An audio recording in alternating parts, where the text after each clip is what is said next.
Now I want you to understand the seriousness of this. And try to direct you so you can try to, let me see if I can find one. Well, let me get this first. Y'all all right? Yeah. Okay, well, let's see if I can find one of these papers. See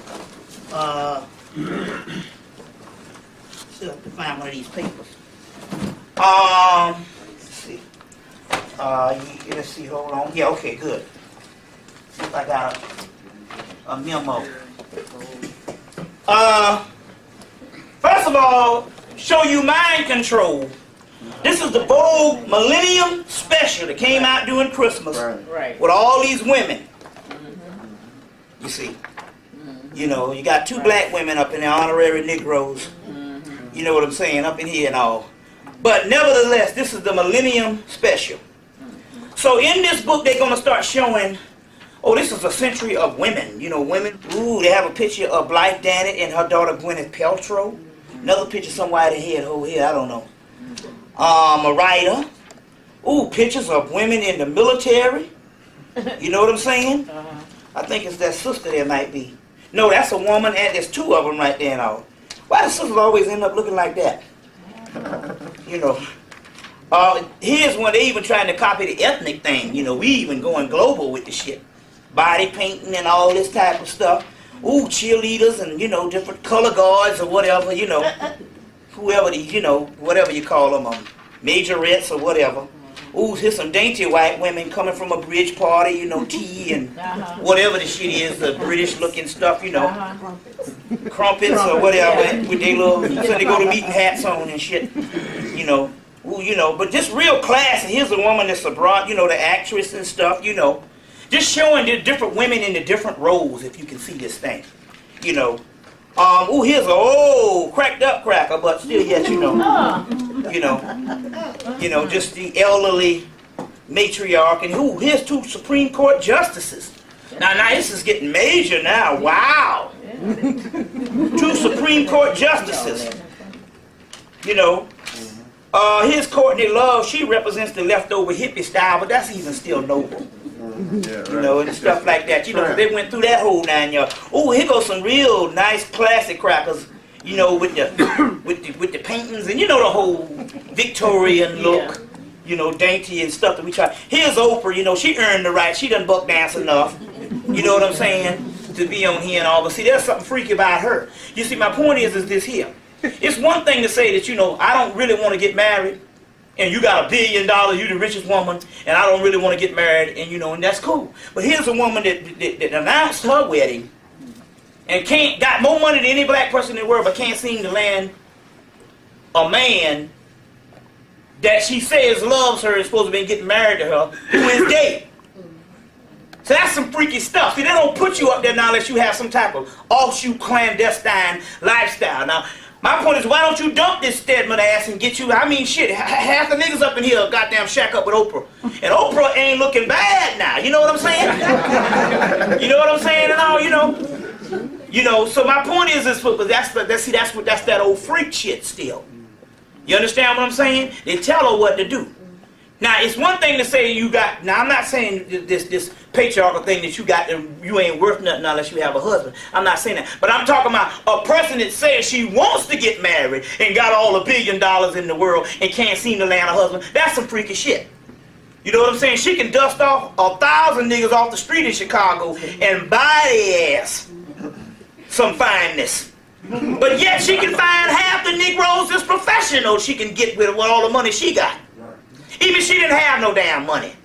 Just a damn good job. Fuck it, you know. And some good cable TV shit. Cabinet full of liquor, you know what I'm saying? Shit, I know a lot of niggas are lining up down the road. What the dumb shit? Mean I ain't gotta work no more? Now come on, let's be. Who the hell wanna go to work? I'll be the shiftless Negro. I mean, the kind of money she making is beyond somebody supporting somebody. Damn, what the hell you supposed to do? The money she making, hell, you know what I'm saying? Be microwave back on your ass. Pop-Tarts and all. saying, you know, I'm just, and I'm low level on it. I won't make no waves and shit and give it to her. I just talking about, you know, little blender here, whatever type thing and all. You know what I'm saying? You know what I'm saying? Lady pipe when necessary, you know. And then, you know, so whatever the deal. You know what I'm saying? Oh, here go a woman in a doggone. Oh, she's a drag race. I mean, they really did it all up. Ooh, look at these fabulous women in the doggone holiday gown balls. You know, they wear these things during the holiday, you know, and you know, just real classy. Ooh, just classy. And then look, this represents your black ass. See what I'm saying? Now you gotta understand mind control. And look how classy this woman is in all the black. Oh, she's strolling down Broadway, and look at this goddamn hoe here with her titties all out, a blonde ass wig on. Now wait a minute, hold on. Lil' Kim ain't had a fucking album out since '96, but yet they got her up in here representing you for the millennium. You understand what I'm saying? This is a form of mind control. You got to understand how she's sandwiched in between class. Yeah.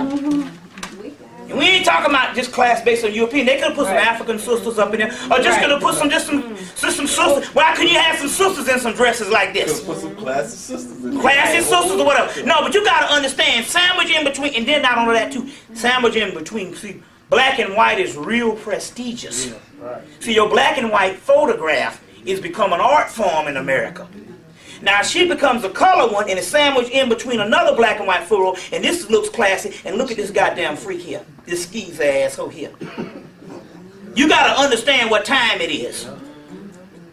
You see what I'm saying? This is a form of mind control.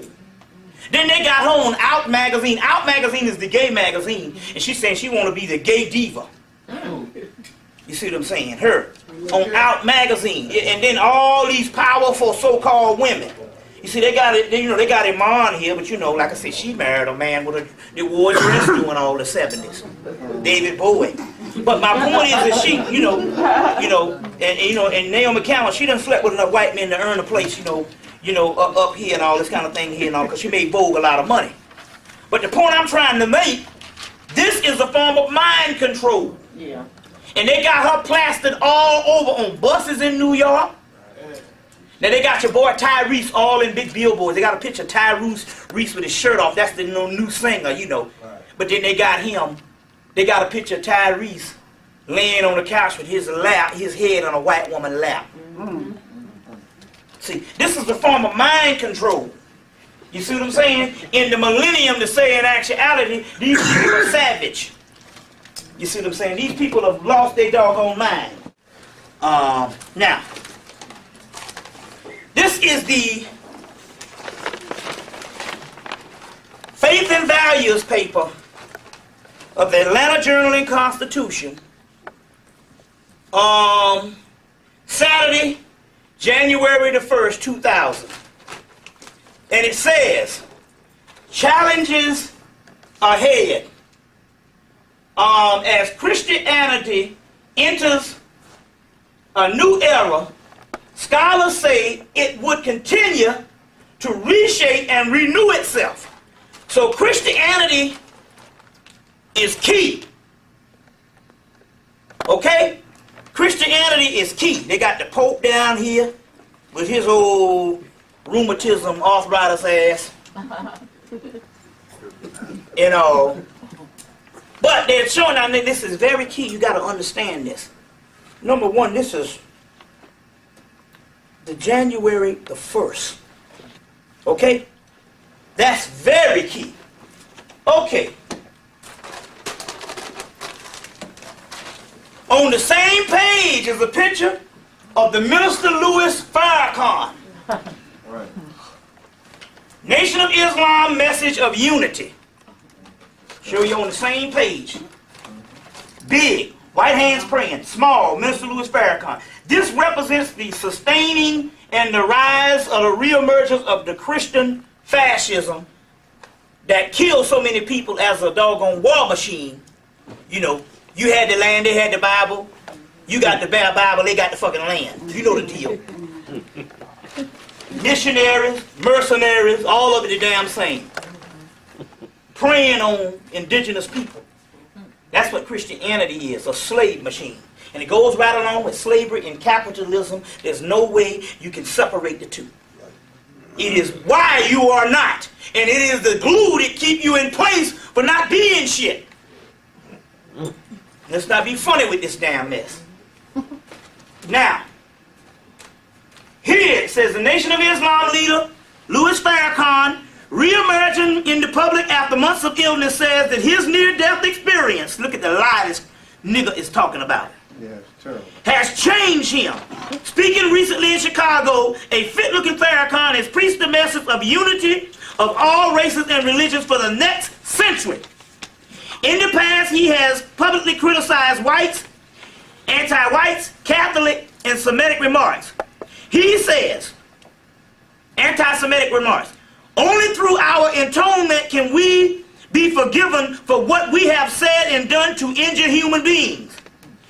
A member of another race, a member of another religious group, or another nation, or ethnic group. Farrakhan 66 told about 200 supporters at the Nation of Islam mosque on the south side, we must try to end the cycle of violence and the cycle of hatred. And we, first of all, only motherfuckers black people killing is their damn self, so fuck the dumb shit. You understand what I'm saying? Now this might sound beautiful to an idiot, but this is complication, excuse me, from the treatment of prostate cancer and has been a vital circulation since, it has been vital, a virtual circulation, excuse me, since his near death began to circulate past spring. So now this, first of all, this is some stuff. This is government mind control. First of all, what he said here seems like somebody wrote it for him. Now, let me give you the information on what's going down here. First of all, we as black people has got the shit kicked out of us, especially the last 12, 13 years. You don't understand that the number one prisoner in America is the black man that surpassed black people, surpassed the white man, and although we don't even live in half the states. All that top part of the United States, we're not in. South Dakota, North Dakota, Vermont, all that shit. Oregon, Washington, we don't even live in them things. But yet we represent the number one incarcerated person since 1996 in the world. Because number one, the number one people is, the most people incarcerated in the world, even greater than South Africa, is America. They're number one incarceration in the world. So you think you're free. Number one, the number one person incarcerated in that system is the black man. So they're telling you that the black man equals prisoner. And they're going to show you this shit on the Academy Awards coming up. Now this is all metaphysical because this all has to do with mind control on what's going on. Now we get into that. Now hold me to the Academy Awards after we finish this up. But this is all important. First of all, we don't have to apologize to no fucking body, because especially when we get our behind kicked. You understand what I'm saying? And number one, our apology don't mean a hill of beans to people on the go. Everybody got more than us, so who gives a damn? But this man is literally selling you out by apologizing. It's because this. Number one, this man, first of all, he ain't had no near-death experience that told him that he got a doggone love his enemy. That's some bullshit. That's a part of the damn plan. That's why they even announce him having that stuff. Let me explain this to you. Now, this man is a government agent. He's been a government agent since the 1950s and had his hand in killing Malcolm. I know people are afraid to say this shit because they're afraid of what the retaliation with the Nation of Islam. But then again, on the other hand, every morning I wake up, I'm like, he on this bullshit planet again. So if a motherfucker blow my brains out, he'll be doing me a damn favor. But with my damn luck, I couldn't buy no fucking bullet. So I'm reversing the shit about, well, you ain't gonna get killed. Hey! We did a ritual on the night of the Super Bowl. The next morning when I woke up, I was one more hurt motherfucker because I was still here. That's right. So I don't want to hear no shit about being scared. You understand what I'm saying? I'm trying to get to the other realm. You understand what I'm saying? So, you know, man, you gonna go running? I said, no, I ain't gonna go running. I ain't gonna go running. I ain't gonna do none of that shit. You understand what I'm saying? Because I'm trying to die. So damn, some health shit. That's a whole nother story. You understand what I'm saying? But, so I'll say it. Number one, now let me go through the history of this so you can understand where I'm coming from. Number one, we had a lot of black leaders in this country and a lot of movements. Garvey was gone before it could get going. 1920s, it was over. Du Bois was an intellectual, but Du Bois was an aristocratic man that in actuality the first 30, 40, 50 years he was trying to merge black people in elite white society till he found out that shit wasn't going to do something and turn radical at the end of his life. You understand what I'm saying? Now, whether we like this or not, the biggest organization known to black people in the Western Hemisphere of the United States of America is the Nation of Islam. I'm sorry. That was created by black people because we know that the Civil Rights Movement was created by Jews and the Ku Klux Klan. I got a whole tape on that. The history of the Klan is killing New York. And I think I got a copy here, so we'll try to get a copy of it before we at least leave one here and all. But the Civil Rights Movement was started by white people. The Jews started. They even wrote his famous I Had a Dream speech. So, you know, and this man was a Boule member and a government agent for both the British intelligence and the United States government. Martin Luther King.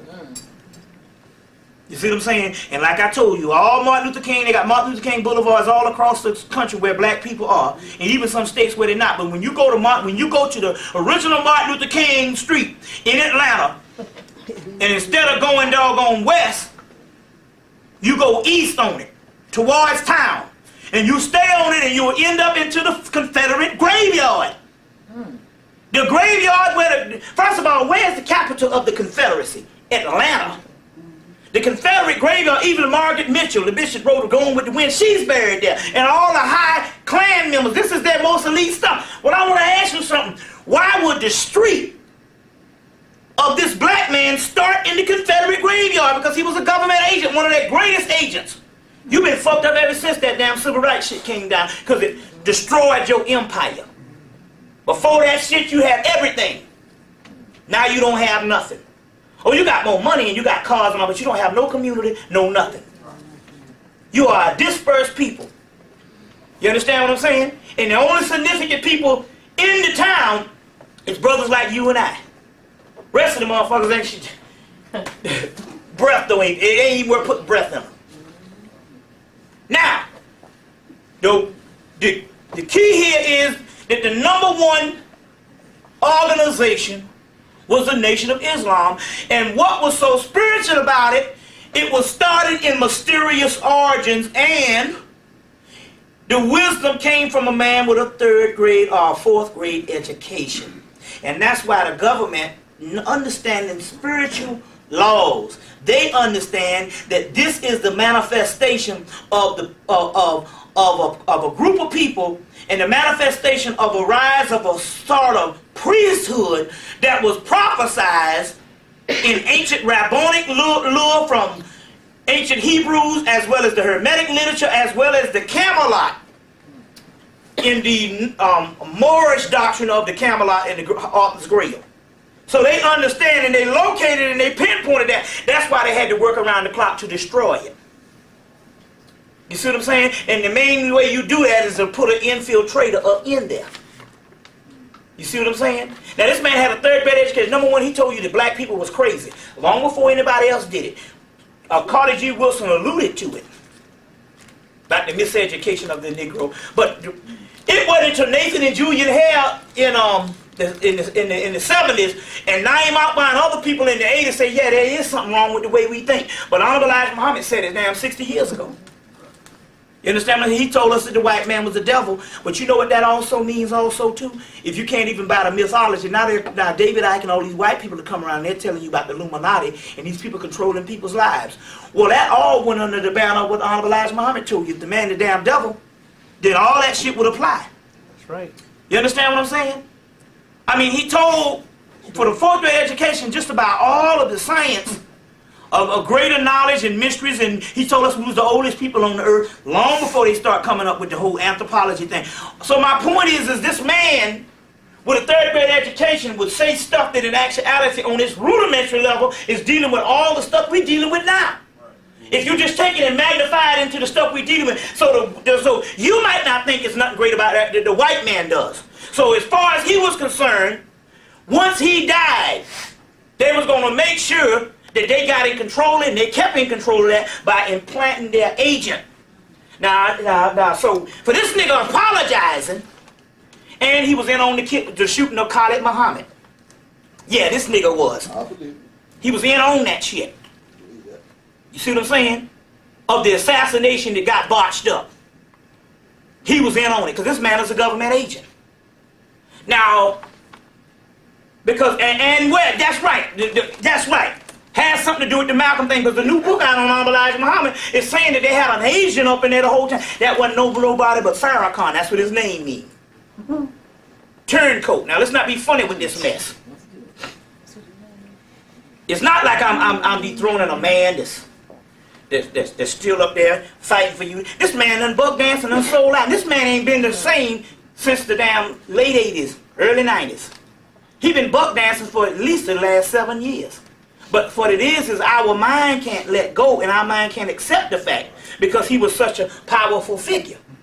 Now, to deal with this type of stuff, we said that in 1994, I went down to Jacksonville, Florida, and some brothers down there said that they had some papers on the Minister Louis Farrakhan and Wallace Dean Muhammad, the one who was the son that busted up the nation and put in all these white people and went the Orthodox way. And then basically, in so many words, after Honorable Elijah Muhammad died, the government came in and they said, we're going to bust this thing up, and we're going to take 2 agents. One going to take the radical, and one going to take the conservative or the Orthodox. Well, that's exactly what this damn book is talking about. That's how you rule.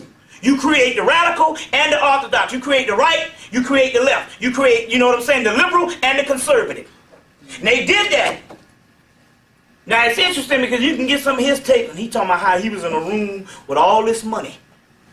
Anybody ever heard them tapes? Farrakhan said he was in a room with all this money and didn't sell out.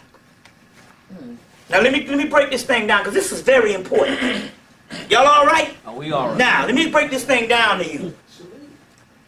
Number one, they said that they're going to create both sides. Told Farrakhan to take the radical, told Wallace Dean to take the conservative. Wallace Dean did his thing and broke up the nation and all that stuff, because they had to do that at first. Then in 77, Farrakhan came up with the help of black people in the community of Chicago, like Haki Matabuti and them, that thought he was going to be sincere. Now, we already know that Jesse has been a government agent and had his name and had his hand in killing Martin Luther King.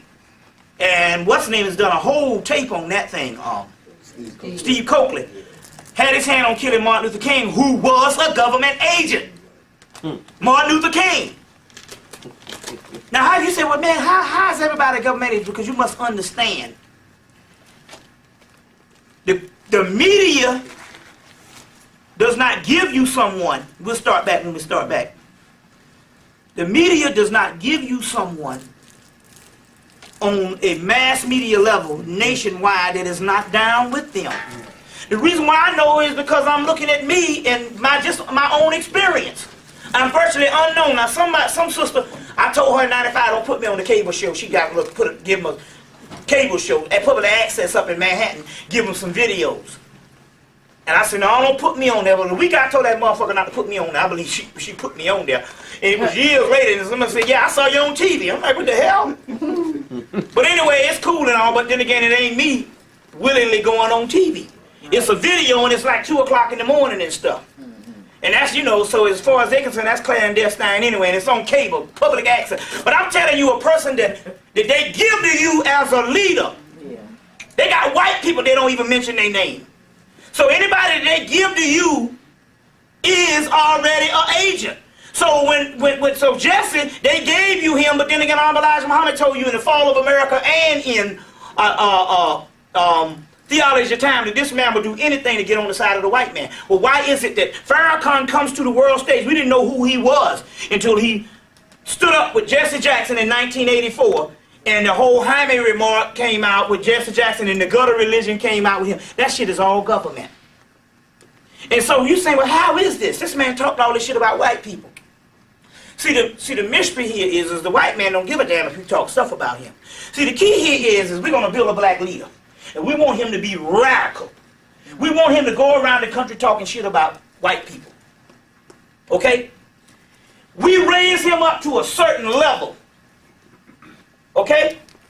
Once we raise him to a certain level, then when he falls,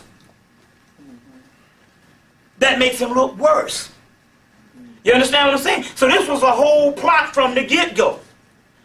And I had already knew it, known it spiritually, you know, but the point what I'm trying to make here is, I had already known it spiritually, but my point here is it's bearing witness now.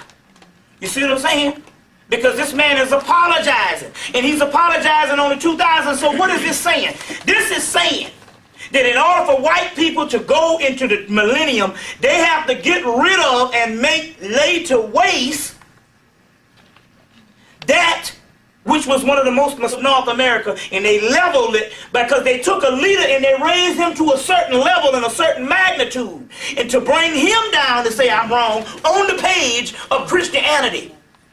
Meanwhile, T.D. Jakes and Creflo Dollar and all these goddamn buffoons is packing churches, and this old dancing preacher, Kurt Franklin. This is a form of mind control.